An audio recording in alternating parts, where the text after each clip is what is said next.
Assalamualaikum warahmatullahi wabarakatuh guys. Perkenalkan, nama saya Adita Dwi Utami. Saya di sini akan menjelaskan tugas hadis ahkam tentang larangan menggunakan tato, mencukur alis, dan merenggangkan gigi atau mengikis gigi.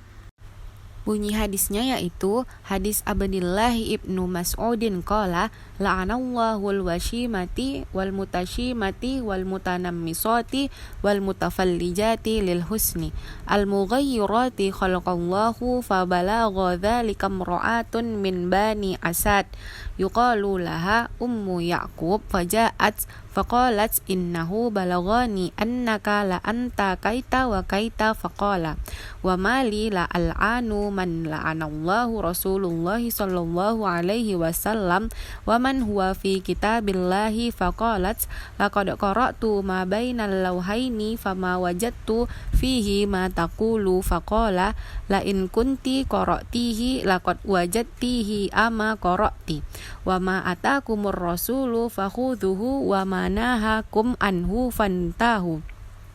Qalat bala qala fa innahu qad nahi anhu qalat fa inni ara ahlaka yaf'alunahu qala fazhabi fanuzuri fazahabat fanazarat falam tara min hajatiha syai'an faqala law kanat kadzalika ma jama'atna.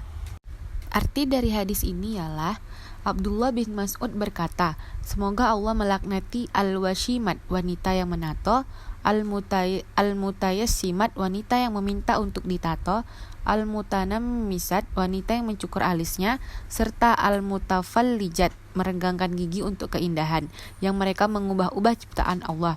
Kemudian ungkapan ini sampai kepada salah seorang wanita dari Bani Asad yang biasa dipanggil Ummu Ya'qub. Lalu wanita itu pun datang dan berkata, telah sampai kepadaku berita bahwa engkau telah melaknat yang ini dan itu.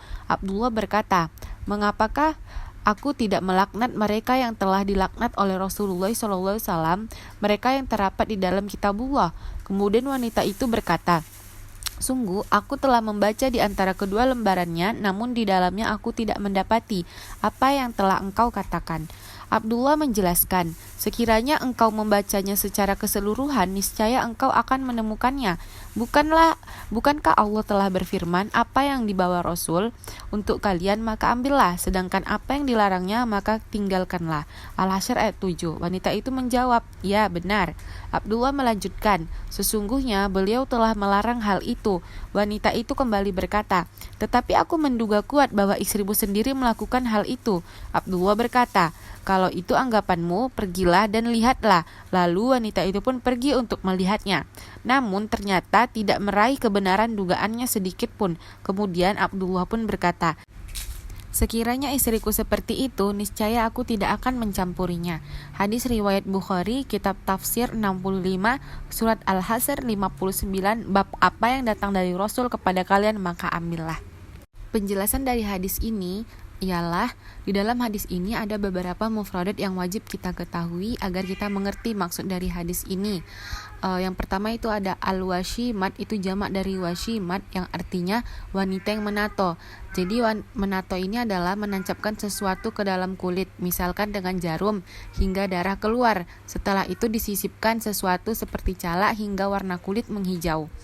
Al-mutashimat itu jamak dari mutashimat, yaitu wanita yang menato. Menato itu haram hukumnya bagi si pelaku, orang yang menato dan yang ditato secara sukarela. Bagian tubuh yang ditato menjadi najis dan wajib dihilangkan dengan pengobatan jika bisa.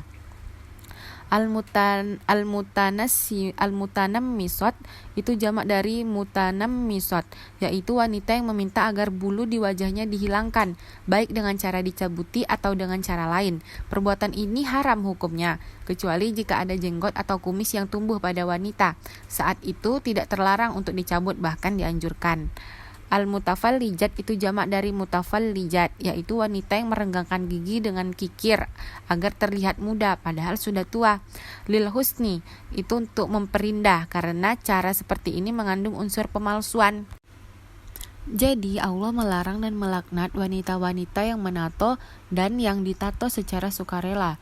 Allah juga melarang wanita yang mencukur bulu di wajahnya seperti menyulam alis, kecuali kumis atau jenggot. Itu tidak apa-apa untuk dicukur bagi wanita, bahkan dianjurkan. Dan Allah juga melarang wanita yang mengikir giginya. Hal-hal ini dilarang apalagi dengan niat untuk memperindah anggota tubuhnya, karena hal itu sudah termasuk dalam mengubah-ubah ciptaan Allah. Mufradat selanjutnya yaitu al-mughayyirati khalaqallahu. Ini maksudnya alasan kenapa wanita-wanita seperti itu wajib dilaknat. Laknat ini tetap melekat pada orang yang menato, mencabut bulu pada wajah, dan merenggangkan gigi. Kaita wa kaita, maksudnya ini adalah wanita-wanita yang menato dan seterusnya. Wa man huwa fi kitabillah, kalimat ini dihubungkan pada kalimat man la'ana, maksudnya kenapa aku tidak melaknat apa yang terlaknat dalam kitab Allah, karena di dalam kitab Allah disebutkan untuk meninggalkan apa yang dilarang Rasul berdasarkan firman Allah Subhanahu wa taala, dan apa yang dilarang bagimu maka tinggalkanlah. Quran surat Al-Hasr ayat 7. Jadi di dalam Quran surat Al-Hasr ayat 7 ini Allah telah memerintahkan manusia untuk meninggalkan apa-apa saja yang dilarang oleh Rasul. Termasuk yang di dalam hadis ini yaitu menato, mencabut bulu pada wajah, dan merenggangkan gigi. Mufradat selanjutnya ma bainal lauhaini, itu maksudnya ada dua cover mushaf. Lain kunti koroktihi lakot wajatihi, maksudnya dengan menyabut ya pada koroktihi dan wajatihi ya, ini disebut untuk memantapkan kasrah pada tak sebelumnya, sementara lam pada kata sebagai kasam sumpah dan lam pada kata lain sebagai jawab sumpah, menggantikan posisi jawab syarat. Mufradat terakhir yaitu ahlaka. Maksudnya ini adalah istrinya, istri dari Abdullah. Dia adalah Zainab binti Abdullah al-Saqafiyah. Ma jama'atsna, tidak menemani kami. Maksudnya ini adalah tidak mencampurinya. Baiklah, sekian penjelasan hadis dari saya. Lebih dan kurangnya mohon dimaafkan. Wassalamualaikum warahmatullahi wabarakatuh.